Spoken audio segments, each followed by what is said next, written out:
All right, are you ready? Yeah?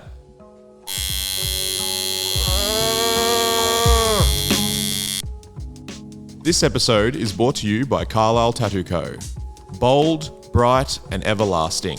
You can find us at 178 Carlisle Street, St Kilda, Melbourne, Australia. Hello and welcome back to another episode of Carlisle Studios. My name is Hal Hunter and I'm here with the ever-present Bella Hunter. Ever-present. I thought I'd change it up this week because you always... Yeah, a bit more formal, I guess. Yeah. Ever-present. Well, it means that you're here every week. Yeah, okay. Maybe next week I won't be here. I think that's what it means. I could be wrong. Yeah, I don't know either. Hello, everyone. Yeah, I feel like it was one of our better intros. Was it? Until now, we started talking about it and analysing it. I always make it way less professional, don't I? Yep. Mm-hmm. Jump into it, Bella. What have you been up to? Well, my weekly recap's a bit less going on than yours. Why? I don't know. I just looked at your notes before and yours were a bit more extensive because I looked through my photos again as I normally do, and my past week's been good. Don't get me wrong, but not as I don't have as much to talk about as you.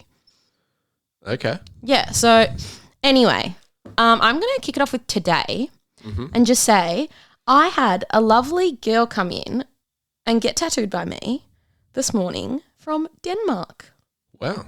She said, because I asked like how she found me, obviously Instagram. Was that the girl this morning? Yep. Yeah. That's what I just said. Sleepyhead. Oh, sorry. Yeah, she said her boyfriend who was with her has been following me since like I pretty much started.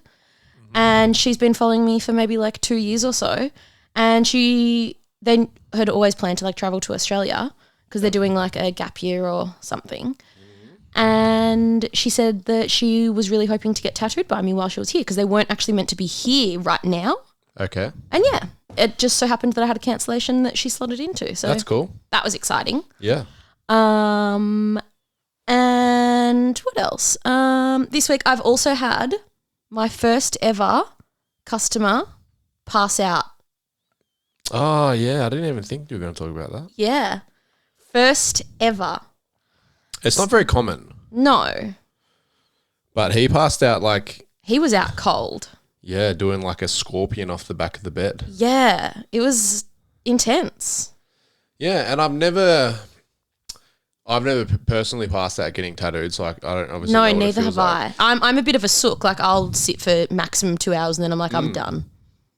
And this is not to him to take as a negative thing, but that's the first time I've ever seen anyone in the shop pass out and not be able to get the tattoo finished afterwards. Yeah, so I actually did get a message from him earlier today. Yeah.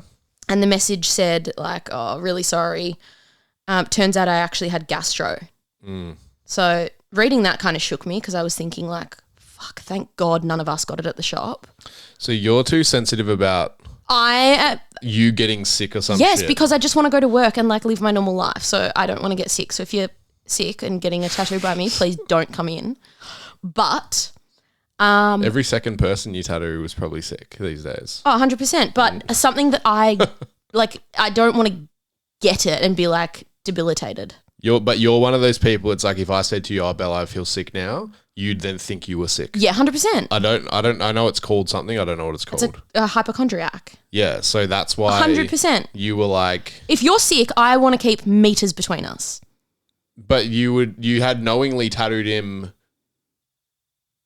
and touched his body. I know, for and the hour previously. And and when he left because he had to leave because he was feeling so sick, I like Dettol and Method my entire body and everything I touched because I was like, I better not get sick. And so far I didn't touch wood. So you tattooed a girl from Denmark and then you had a guy pass out and then you became a hypochondriac. Well, I already was a hypochondriac. Yeah. But yeah, it was intense.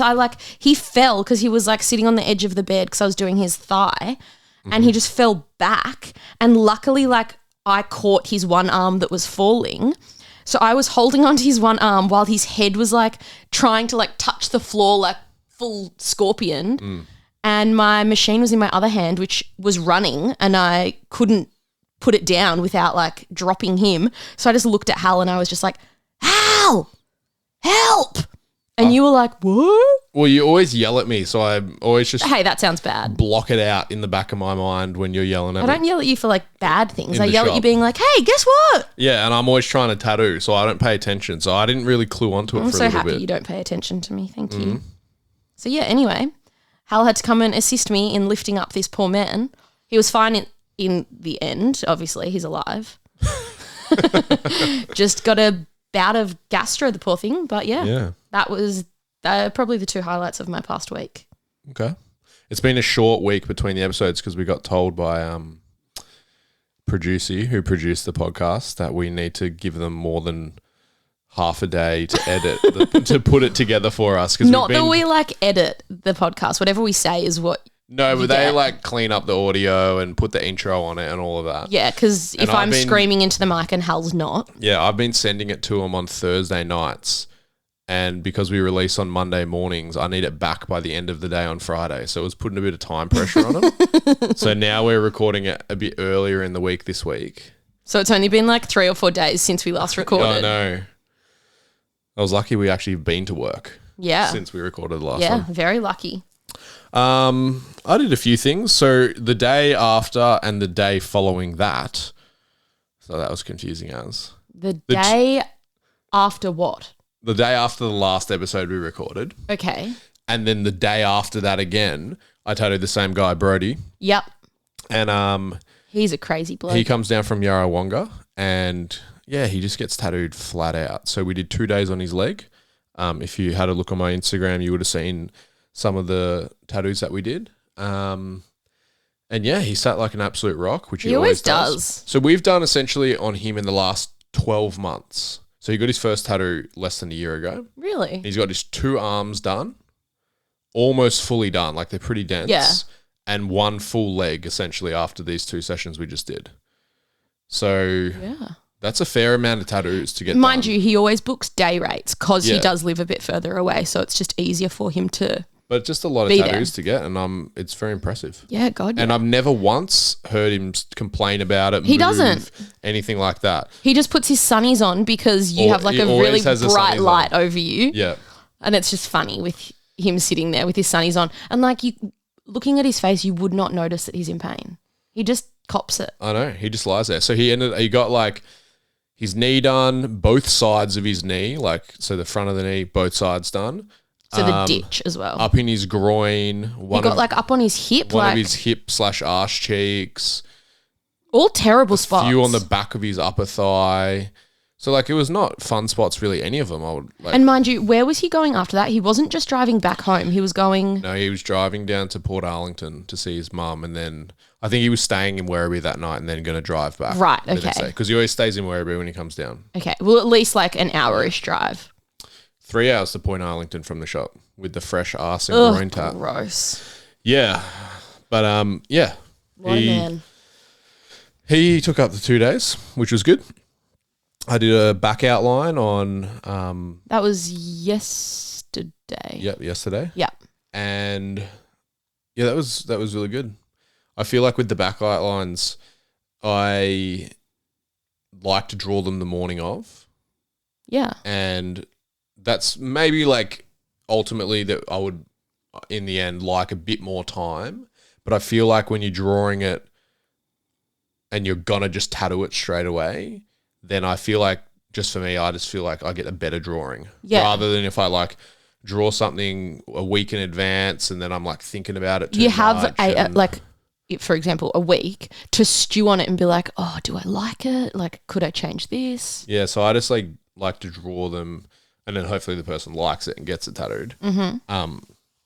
So yeah, had to draw that before work yesterday and yeah, did the outline and he sat like a rock. He said he was dying, but I didn't notice it. He didn't move. Exactly. He and literally he didn't have stood any up break or once anything. to do a wee, I think it was. Yeah.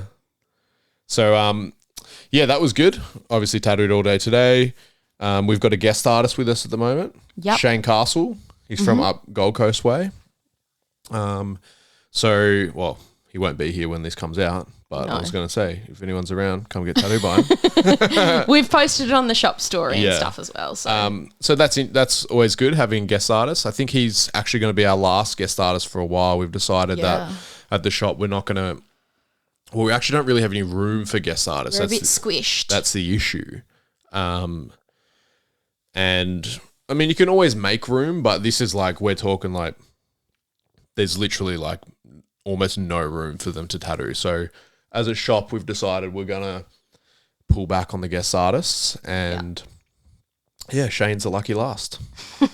So hopefully he enjoys it. Or unlucky last because we've squished him in. Yeah.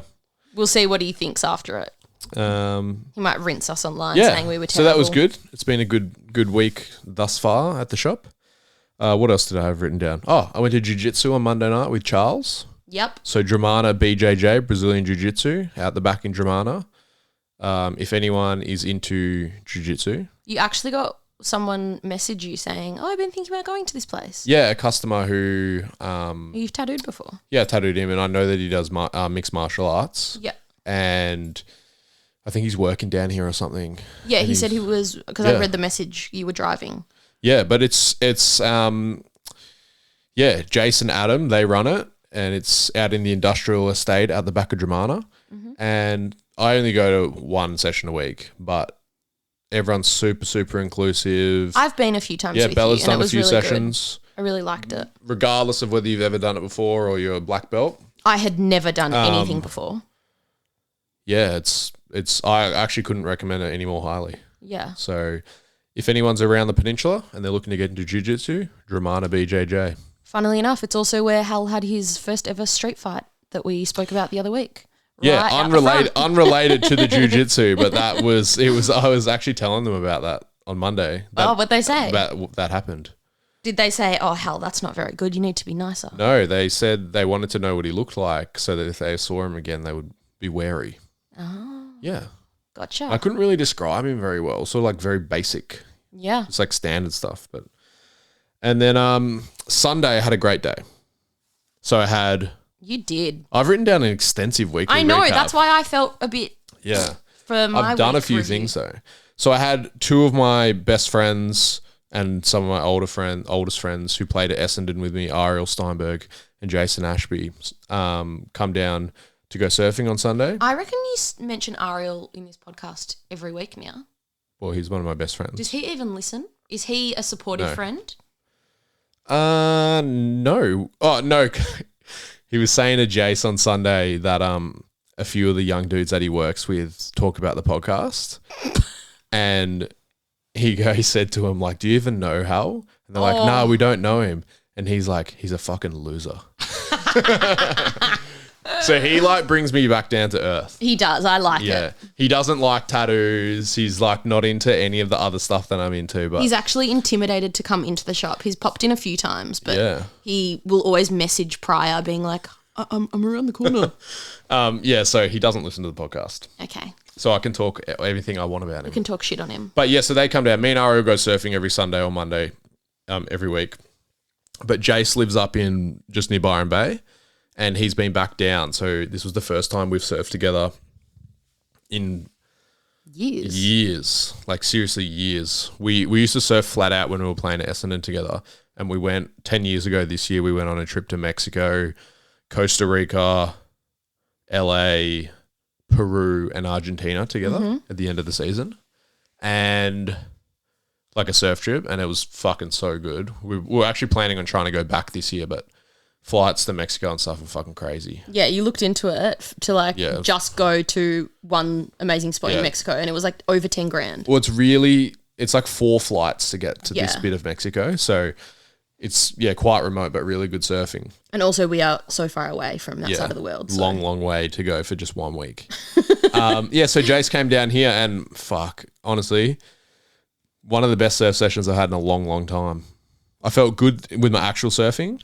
And it was like pretty big conditions. And what you're doing rogue. with your hand movements right now is the exact same as what you do on your surf skate when you're in the driveway practicing your turns. And it's like, I'm going to explain it as spirit fingers because it's like, or like jazz hands. Like, it's really cringy. But you can tell that I was into it. Oh, yeah. I'm telling that you're vibing right now. And it was a bit of a rogue conditions as well. It was forecast to be big, like 6 foot. Well, that's not massive, but 6 foot's like pretty solid down here. But shit winds.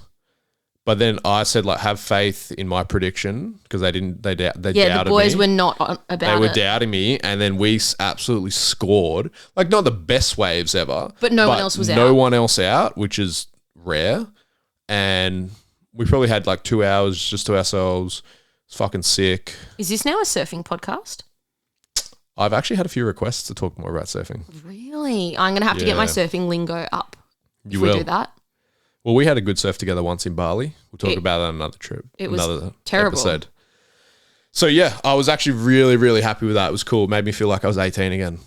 You're definitely not. So I'll bring you back down to earth like Ariel does. Yeah. All right, Bella. Moving on from the weekly recap. Now, I've said a few weeks in a row that I'll talk about the soup story. Yes. And you had a few people message saying, you never told us the soup story. I know. So I'm going to run through it pretty quickly. Why quick? Why not give us the slow version? Well, it's not a long story. Nah, it's not. This would be like 5 years ago, I reckon. Well, you were still working for Hunter Bros 1 day a week or 2 days a week when this happened. So in Collingwood. We had a studio in Collingwood just off Smith Street.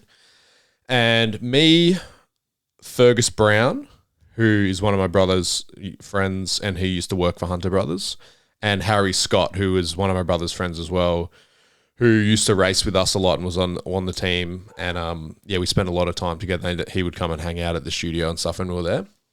We went to get lunch up the road from this little bakery. And I would always get the same thing. I'd always just get like a little pie or a pasty or a pasty and a pastry or something like that. But like people would line up to go to this bakery and they always had like fresh soups. They'd cook one a day. And I was like, fuck, I'm going to get the soup. And I don't think I've ever ordered a takeaway soup ever in my life. You're not a soup guy. No. And you only ever request soup if you're trying to like cut weight and look real ripped, and that's when you'll request for me to make you pumpkin soup. But the past 2 times I've cooked it for you, you said it was shit, so I'm when I was no longer making it for little kid, I don't think you've ever been there. Thresherman's? Yeah. Oh, yeah. Hell, we went there so many times. Yeah, they used to have unlimited soup refills. Yeah, it was sick. I used to always get the pumpkin soup from there. But anyway, so I got the soup, this mushroom soup, which in hindsight, I'm actually like, I don't think I would have enjoyed it. No. Because mushroom soup, I'm not necessarily about that. But anyway, so I get the soup. I got the big fucking bowl of soup with the lid on it in one hand and a bag with the big bread roll in the other hand. I can't remember what the other guys got. We're walking back. It's only probably like a few hundred meters back to the studio. We're crossing across the road and there's a little like, and mind you, Derby Street, which the studio is on, is like a slow street. It's a small street. Yeah. Yep. This is like one street away from the intersection of Smith and Gertrude. And Gertrude, yes. We're getting very specific about location. Lots of our listeners might live there. You never know. And there's a little like pedestrian island in the middle. Mm-hmm. But it's like a tiny street, so it's sort of not needed anyway. So we walk across, we're getting to the pedestrian island, and this fucking car floors it around the corner. And I thought this car was going to run me over. So as I'm looking at this car out of my right peripheral vision, I sort of like start to turn around. I've thought about how I'm going to describe this, but anyway. So it's driving past, coming around the corner on my right. I start to turn to my right, so I'm spinning around to sort of face the front of my body to the car. Yes. As I turn around, it hits my leg, but not like my leg brushes into the side of the car. Yes. Nothing crazy, whatever. I'm then standing there facing essentially 180 degrees from where I was walking because I've spun around. With the gust of the car. Well, within 1 second of this all happening, he's stopped the car and he's out of the car sprinting back at me up the street. And I'm like, it all happened so quick. So it's not like I didn't think to do this. It was just like an instinctive reaction. He sprints at me. I've got this fucking half liter of soup in my hand. Of mushroom which soup, was mind you. boiling hot because it burnt my hand. So I got to push him away. But just just by chance, I end up smashing this soup right into his face. And I'm sort of like flustered. I'm like, I thought I was getting run over half a second ago. Now he's sprinting at me. Now he's lying on his back in the middle of the road. You never told me he was laying on his back. Yeah. It was like I went to push him away quite hard, which would have been like an open hand sort of punch to the face, but I had the soup in my hand. So essentially what I've done is just smash him in the face with this You soup. only ever told me that you like went to go push him away with the soup in your hand and the soup went all over him and he just went away. Well, he fell over and we're at the top of a hill. So like... Yeah, okay. Anyway, so he fell over. He's lying there. Covered in mushroom soup. All over his face. And it's all over me as well. And I've got like... Ultimately, it didn't like blister my hand or anything, but it fucking burnt my skin. Like it was hot. So I can't imagine how he was feeling. Well, yeah, it would have gone on his face and dripping down his chest. Yeah. Oh. Anyway, I start yelling at him because I feel like I've done nothing wrong. And then he's like almost run me over and then he's fucking like come to try and fight me. And just by chance, I've smashed him with this soup. Anyway, and I'm not proud of this, and this is what I was saying the other week about the street fight thing. It's like, these all make me sound like a fucking dickhead who loves to fight or whatever. It really does. But I've like... Makes you sound like a little thug. I've known from since I was a young kid, I've got a short as fuse. I also can say, yes, you do. I also have a very short fuse. Yeah, so but we're I've a great tried pair. for a long time to like... Put a lid on it. To like control my temper and my fuse and shit like that. We're very hot-headed. But these, like the other week and then the soup story are like occasions where I'm like not happy with myself because I feel like I've let the emotion get on top of being cool and calm and collected. Yeah, because normally you're an emotional robot. So I'm yelling at this bloke and then I'm just telling him to get back in his car and leave and all this sort of stuff. I sort of can't remember exactly what he's doing at this stage. He sort of starts getting back into his car, but then I'm like, I don't know why, it's so stupid. I start like ripping his windscreen wipers off and like I fully lose control. And I'm yelling so much that my you've brother... come out of like a crazy home. I know, it makes me sound bad, but people wanted to know. My brother's inside in this warehouse building and he comes running out. He's like, oh my God, Hal, what's happening? Because I'm yelling so much. And... Anyway, the guy gets in his car and drives off. And then this other bloke, runs around the corner and goes, oh my God, that was my Uber driver. The moment I stepped out of the car, he just floored it around the corner. And I was like, fuck, I don't know, man. Like, anyway, and that was it. And then I went back inside. I was covered in soup. I didn't have any lunch. What happened to your bread roll? Well, I wasn't going to eat just a bread roll with no soup. Why not? You've done it before. But yeah, so that's the soup story. Just one of those things that it's like, it all happened within like 30 seconds. And I was like, what has just happened? I just remember I was at work and this is before I was tattooing. Mm-hmm. So yeah, it was quite a few years ago. And I was sitting at my desk and I get a message from you saying like, I just absolutely blew my head off at some guy and threw soup on him in the street. And then the next message before I could reply was, and it was fucking mushroom soup. And I was like, the thing that I got rattled about was that you'd ordered mushroom soup. I was like, are you feeling sick or something? Well, I think it was maybe someone higher up telling me, you need this for protection. No, don't be ordering soup anymore, especially mushroom soup. Bad decision. Yeah, they're like, don't eat it. Lesson learnt. Yeah. Who knows? Maybe it was a really bad batch of like magic mushroom soup and you're not into drugs and any of that. So maybe it was like. Okay. But yeah, it's so weird. But yeah, if anyone who knows me, they know that I really I'm putting a concerted effort into trying to be like calm and not phased and stuff. But this is where like, yeah, the emotion definitely got on top of me. I can think of a few other times where the emotion definitely got on top of you, but I can't imagine what anyone else in the street was thinking. No, neither, because there's quite a few like offices and shops around there. Oh, it would have been fucking crazy. Yeah. I got a few questions here, Bella. Yes, Hal. How do you build a brand / persona online? Well, I feel like your brand and persona online is way better than mine, so take it away. Yeah. Maybe, firstly, don't tell stories about yourself losing the plot. Okay. Because it makes you sound like a fucking loose cannon. Okay. That's directed at myself. I assumed so. I think I can only assume this is related to like the social media side of tattooing and stuff like that. I would assume also. I've got no other experience with it.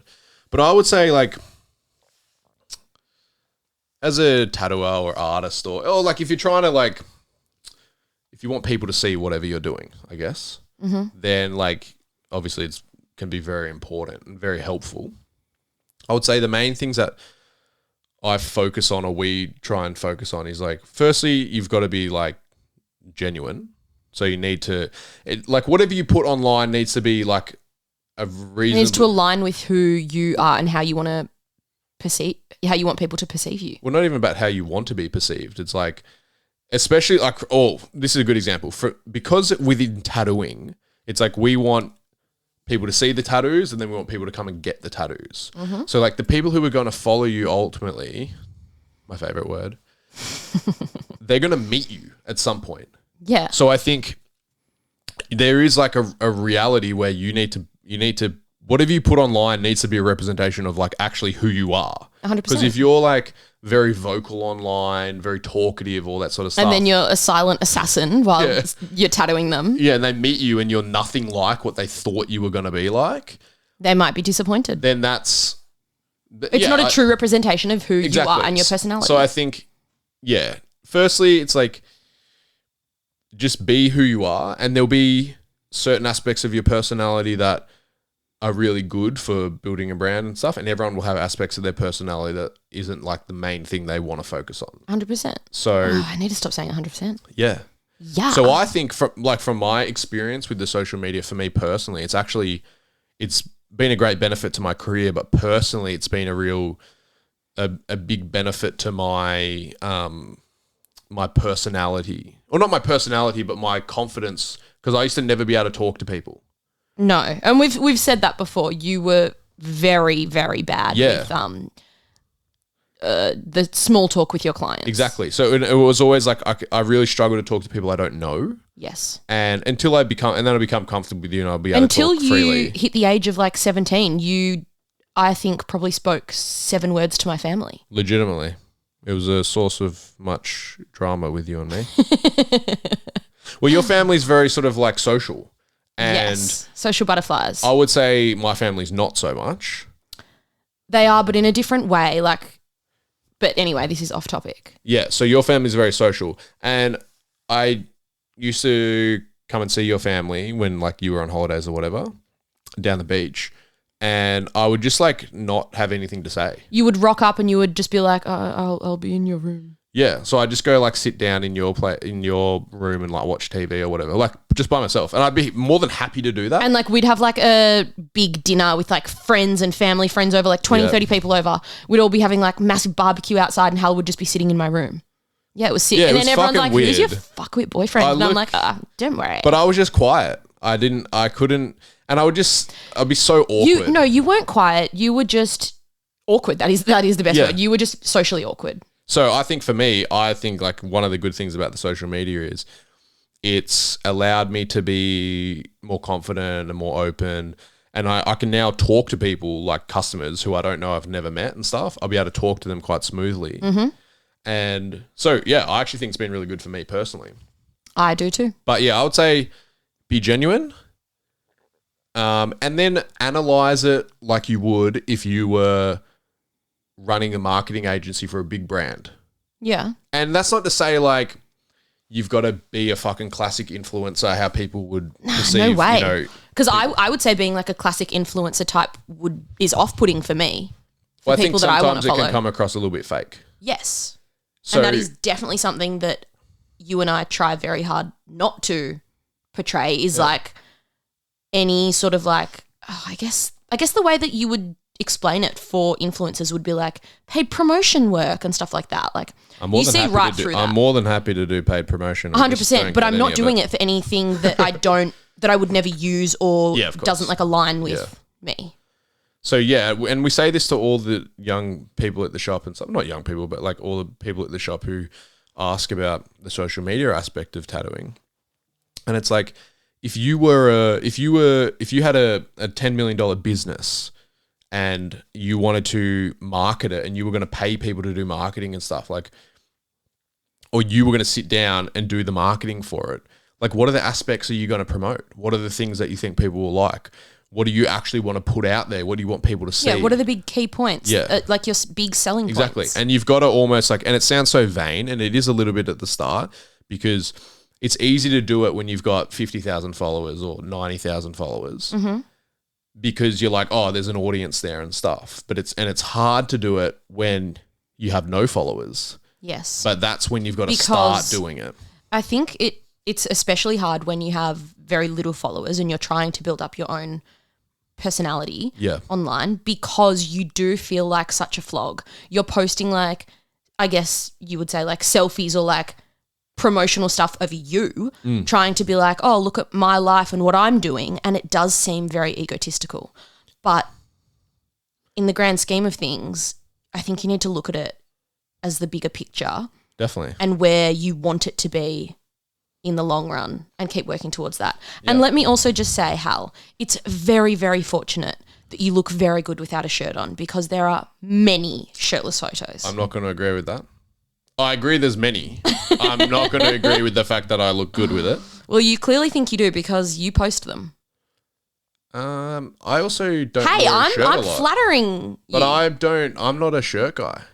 What? Like would not wear a shirt for a weekend. Yeah, I know. So it's like, I'm not saying I'm well aware. I'm married to you. I live with you. You don't wear many clothes. So it's not like I'm wearing jumpers every single day, but every photo I post, I don't have a shirt on. No, but whenever there's an opportunity to get your T-shirts off at the shop and everyone get their titties out, you're front and centre. And you're the first one to be posting that photo. And it's very fortunate that you are quite an attractive man. Is this a rip on me or a compliment? I can't. It's a bit of both. Yeah. Hey, I support whatever you do, babe. I'll just be neutral on it then, because I don't know how to respond to that. Yeah. So yeah, hopefully that helps. This is a weirdly worded question, and I'm going to try and explain it the way that I think it is written. Okay. How do I enjoy my achievements without feeling like I'm getting complacent? Okay, I struggled with this question when I read it. Yes. So from what I'm reading, I believe the question is meant to be, if you've got a long-term goal, whatever it is, say you're not a tattooer now and your goal is to become a tattooer, to become like a really good tattooer and be popular and be busy and just be comfortable doing tattoos every single day. Yeah. If that's your end goal, and I was very much like this, so this is maybe why I'm sort of reading it this way, is there's so many stepping stones along the way, you know, like the first one obviously is getting an apprenticeship. Then it's like doing your first tattoo, and then, you know, tattooing your first customer that you don't know, and so on and so forth.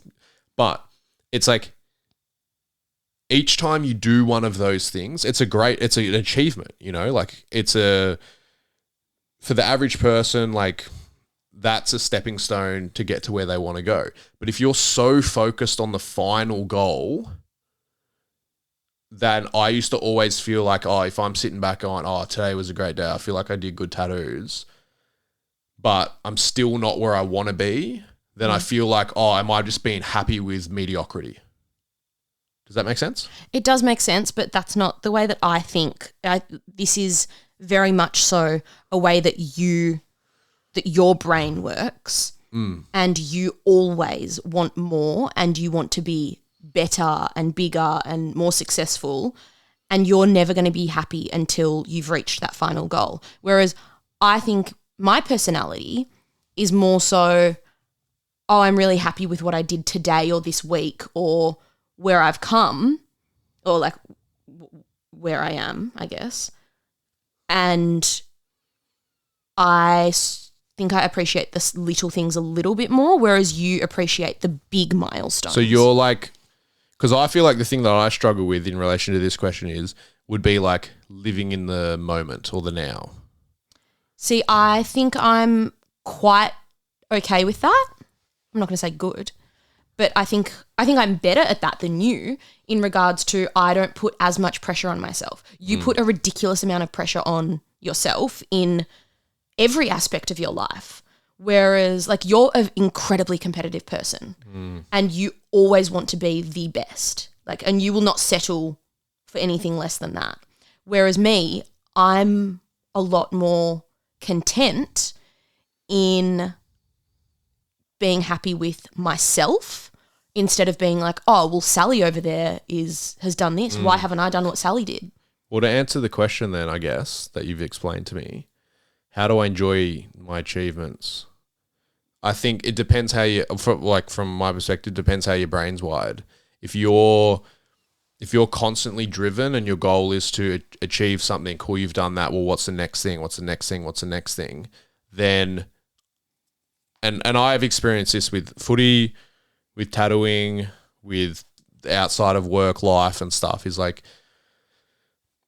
I think ultimately, like the things that you're ticking off are helping you get to where you want to go. And you can see, and you can look and compare yourself to other people and go, like, I feel like I'm doing good.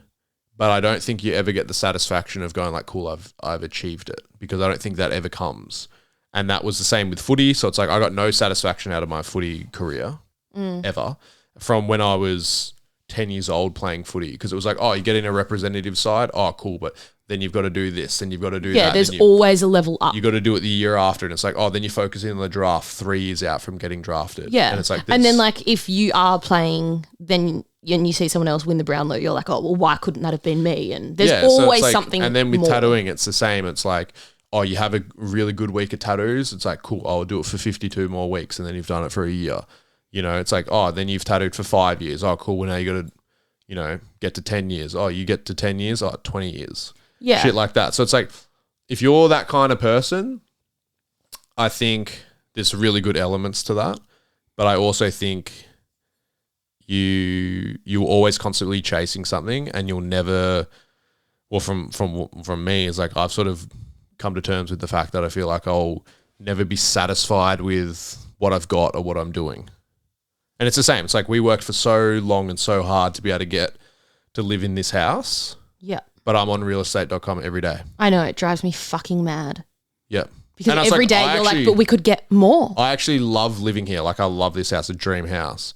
But I'm like, you made it sound like we live somewhere like amazing. we do live in a nice house. But then I'm sort of like, I'm looking every day. I'm like, well, what's the next step? Oh, like a bigger property, farm, rural, whatever. And I'm like, every single day I'm looking.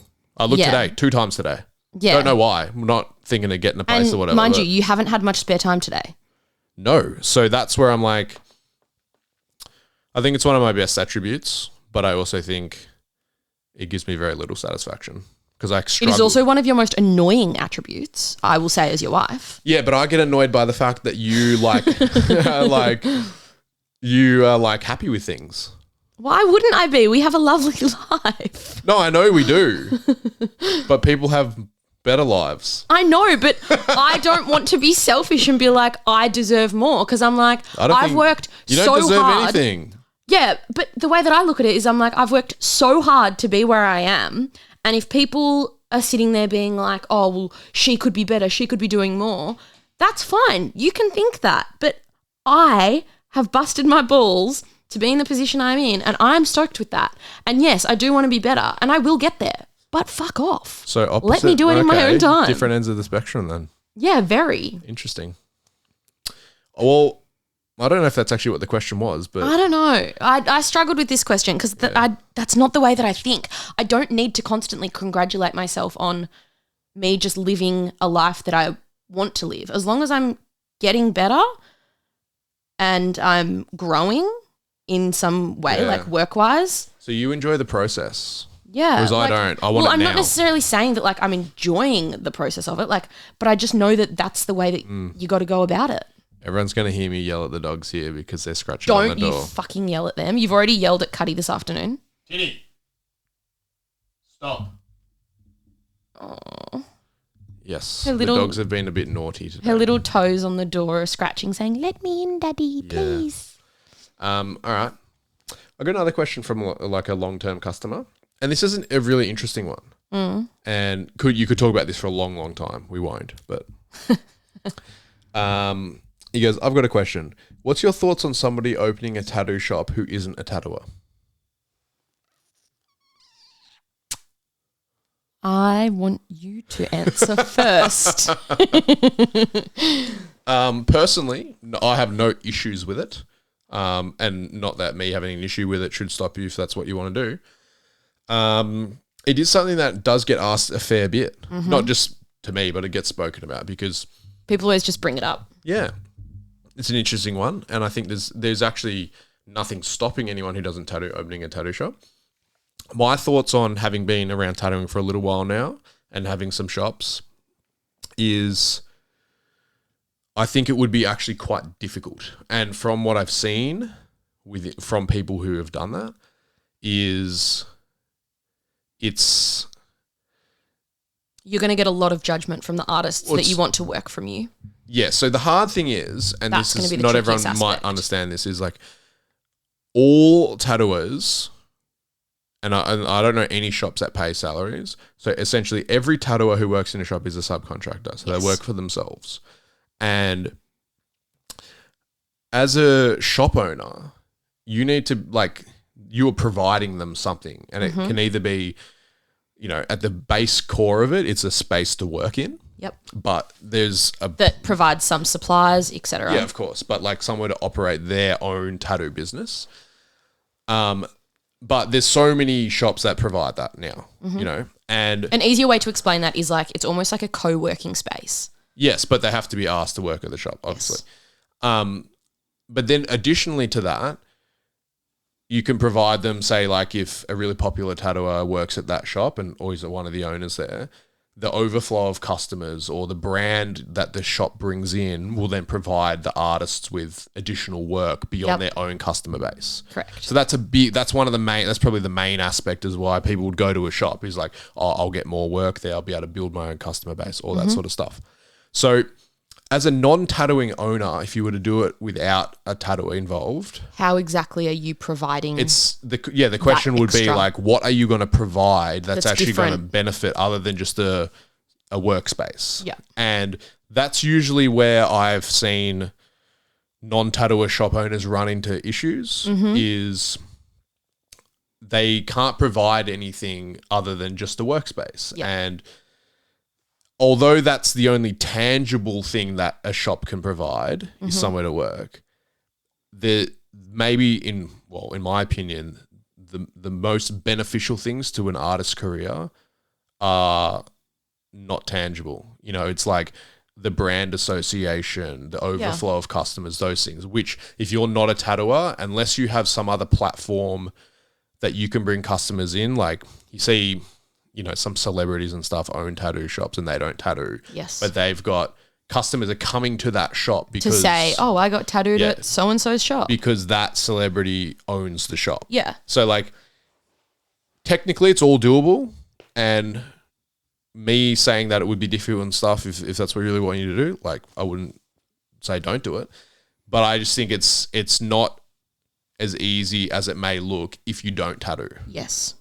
And Quite often, tattooers do want to go and work at specific shops because they are run and owned by a very well-known tattooer that they want to work for because they can gain more knowledge and they can expand on their own sort of style Yep. by picking up on things that the person who owns the shop or whatever does, knows, and shares with them. So it's that you're sort of passing on wisdom in a way. Yeah. And that's why a lot of people are like, oh, I'd love to go work at this shop, because you might look up to this artist that you want to spend time with. Yeah. Or that shop's got a real good history behind it and stuff like that. Yeah. And that's definitely, it is creatable as a non-tattooer owner, but you always, in my opinion, run up against the issue that the people working at the shop that you own, they know you're not a tattooer and you're making money off them just working, essentially. Yeah, them off their skill set. And that's always the thing you hear about. That always creates a little bit of bad blood, I think. Yeah, it's that. Yeah, that's always the issue that non-tattooing shop owners run into is almost the artists who end up working there feel like they're just getting used for money, which Yes. I mean ultimately is how all businesses work. It's at the end of the day, it's a business. But, so what do you expect? But if you're not actually tattooing yourself, then that's can become an issue. it just becomes a from what little I've bit more seen. tricky. Yeah. So definitely doable.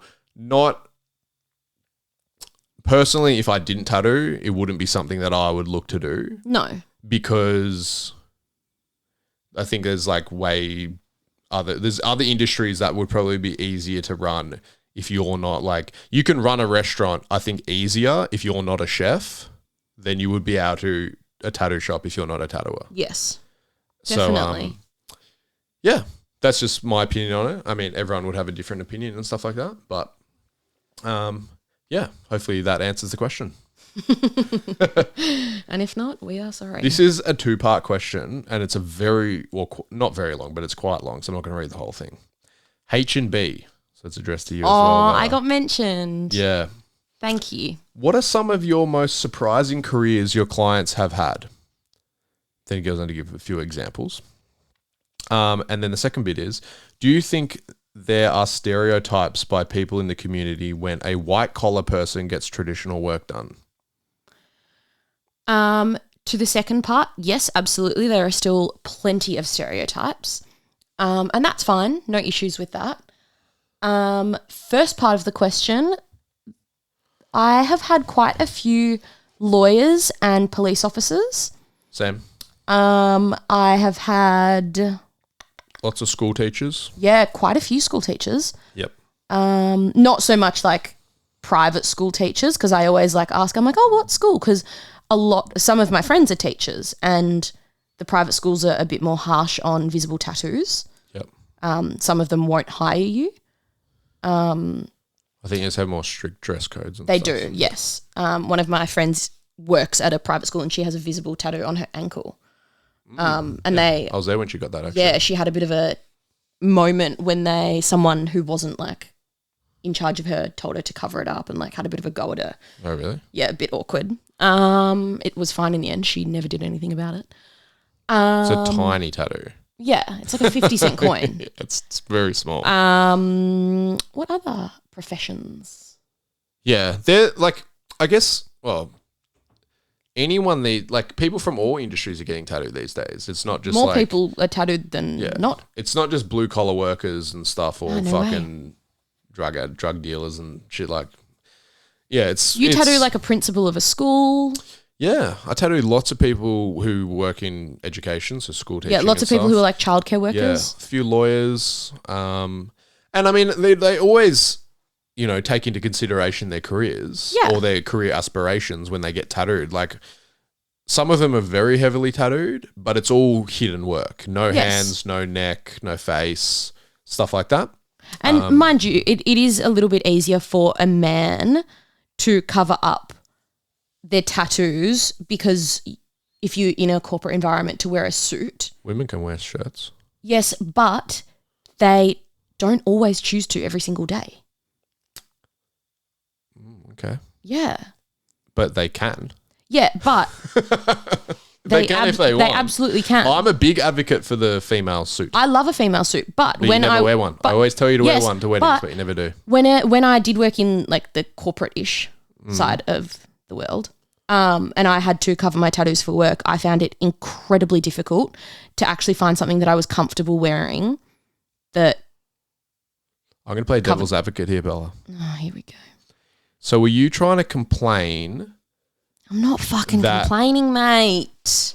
Women in the corporate workforce have more options over what they can choose to wear than men, so that's difficult for them to then be able to cover up tattoos. No, I don't really give a fuck. Whereas men can only wear a shirt and a suit. Do you know what? So it's easier for them. I actually would prefer to have the option to only wear a suit and tie to work, because... But you could wear that. I look stupid. No. I look like a little penguin. You could wear that every single day in a corporate environment. Your mum's going to get mad at me no for one this would discussion. say anything, Bella. But you're trying to say that but I don't feel comfortable. I look like a little penguin. Because you as a female in the workplace, in the corporate workplace, would have more options. You can wear no shirt, no sleeve clothes. Imagine. Yeah, but then I get hot and sweaty if I'm wearing long sleeves and a jacket.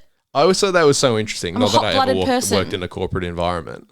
You're just trying to make excuses. You say it's too difficult for them to cover up. You could just wear a shirt every day, long sleeve shirt.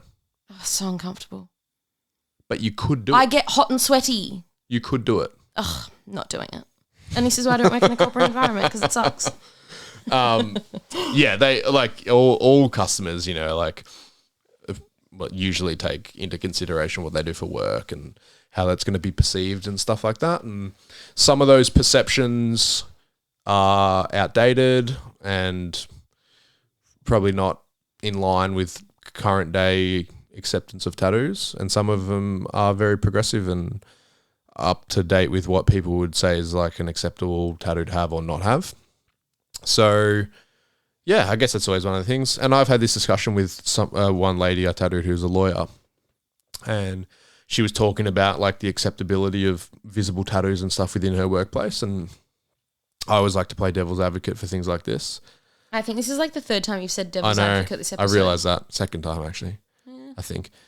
And I was just sort of like, yeah, look, I understand, you know, like Melbourne especially, I think for tattooing and for a lot of things is very, very progressive. Yes.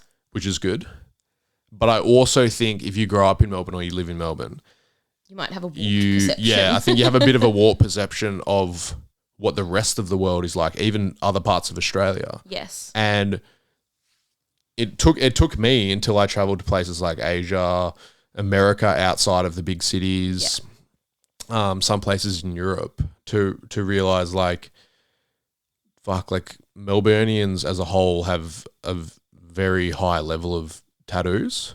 Yes. And that's not as common in a lot of other places. No. And some other countries have very, very different perceptions of tattoos. Some other countries are very like traditional and religious in regards to their view on and standpoint on tattoos, which you can understand.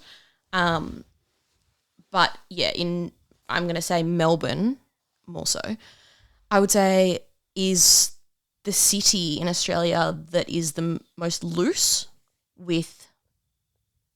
I think it's just the most accepting. Yeah.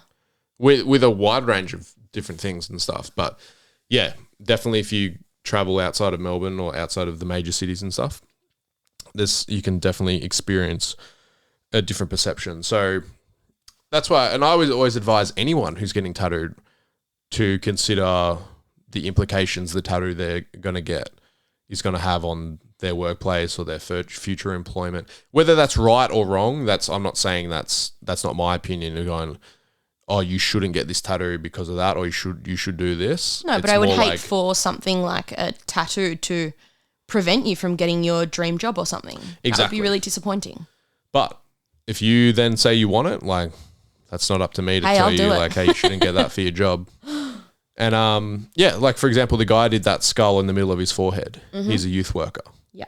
And his partner wasn't very happy apparently. No, she actually commented on the photo. I think she was joking. She said he was in the sin bin. Oh, that's funny. Yeah. But yeah, I had a few people message me and ask me what he did for a job. Yeah. And yeah, youth work. Quite interesting. I mean, obviously they don't have any sort of tattoo policy. I tattoo a lot of youth workers. Yeah. So I'm assuming there's no policy. So I think that broadly answered that question. Did you answer the second part? I did. Well, the second part is like, do you think there are stereotypes? Yes. We've spoken about this before on the podcast. Yeah. Yeah, there is. And I think there always will be to an extent, and that's fine. Yeah. I guess it's in like, well, it's a body modification, you know? You're choosing to make yourself look different. Yeah, so people are going to perceive that in a certain way based on whatever their experience with tattoos has been. Yeah, regardless, people are always going to have an opinion on tattoos and what other people do. Yeah. That is just human nature. Definitely. So you can't get mad for being like, oh, well, they didn't appreciate or whatever my tattoo. And I think by and large, people who have a negative sort of view of it keep to themselves about it. And it's only the people who are like very interested or are into it who will talk to you, will like mention it to you. I've had a few times where like I've been walking down the street and an older person will like murmur under their breath like, fucking idiot, tattoos. You always think that. I've never once had that experience. Why do you say I always think that? It has literally happened. I've heard it. I'm always walking with you. I'm not trying to gaslight you here. Nah, you're trying to gaslight me, bruh. No, I'm not. I'm always walking with you and you're like, oh, that lady just told me I look like a fucking bitch or something. And I'm like, what? I'm like, I was standing right next to you. You're I didn't also hear partially a single deaf thing. and it happens. Or you're like, oh, that guy looked at me so weird. And I'm like, are you making these things up or is it actually happening? You honestly live in your own little world sometimes. Like You have absolutely no idea what is going on around you some days. No, that's not. That is absolutely true. I know what's happening in my own head. That dog just ran across the road in front of the car. And you would be like, what? There was a dog? No, I wouldn't. Yes, you would. You're living in your own little imaginary world where you're just fighting your demons, trying not to fucking throw your mushroom soup on someone and fucking beat up another bloke down the street. I'm just a ball of rage and I'm just like constantly trying to control it. Yeah, that's why you're not out there living and being appreciative of the small moments. I'm not listening to what fucking old women say when they walk past me. Yeah. 100%. Maybe you should. Maybe it does happen to you. If I'm telling you it fucking happens, I'm not lying. But no one's saying it to me. Probably because you look a little bit scarier than I do. Tintin, stop. See how much nicer I said that to her? And she stopped? Instead of you, Tintin, stop. Oh, Bella, we don't want to get into the argument about You just need dogs. to be a little bit more like happier and taking the world around you. I'm the one just doing my own thing. I'm not paying attention to what random say to me on the street. You're paying attention to what people are saying and thinking about you, and that's why you can't take in the little small things in your life and be happy. And I thought you just said I was in my own world. I don't know what I'm fucking saying. You don't. You're just trying to fucking make fun of me. It's past my bedtime. It's 9:15, so it is. Don't be mad. All right, we will be back. Regular programming as of next week. Well, this is still regular, but oh fuck, I fucked up the outro. Yeah, you did. Anyway, thank you again for listening, and we'll Muchas gracias. Wow, Spanish. I really hope that was Spanish. Otherwise, I'm fucking making myself sound like an idiot. I liked the other week when someone stitched you up and said, "Did anyone pick up on the fact that you?" What did they say? They said, "Did anyone pick up on the fact that Hal said Ireland was part of the UK?" Yeah, bloody dumbass. And no, they were the only one. Yes, and now you've just told everyone. Yeah. Name and shame, baby. World geography is not my strongest point. No. But being shirtless is, because the whole episode he's been shirtless. So yeah, it's very. If you want some more shirtless pics of Hal, no, I've got plenty. Yeah. Anyway, thank you again for listening. If you could rate, like, subscribe, follow, comment, all of the social media aspects of the podcast, whatever they are, hit us up. And yeah, message us with any questions or reviews. And yeah, we'll be back in your ears next Monday. Thank you. Good night. Goodbye. This episode is brought to you by Carlisle Tattoo Co. 178 Carlisle Street, St Kilda, Melbourne, Australia.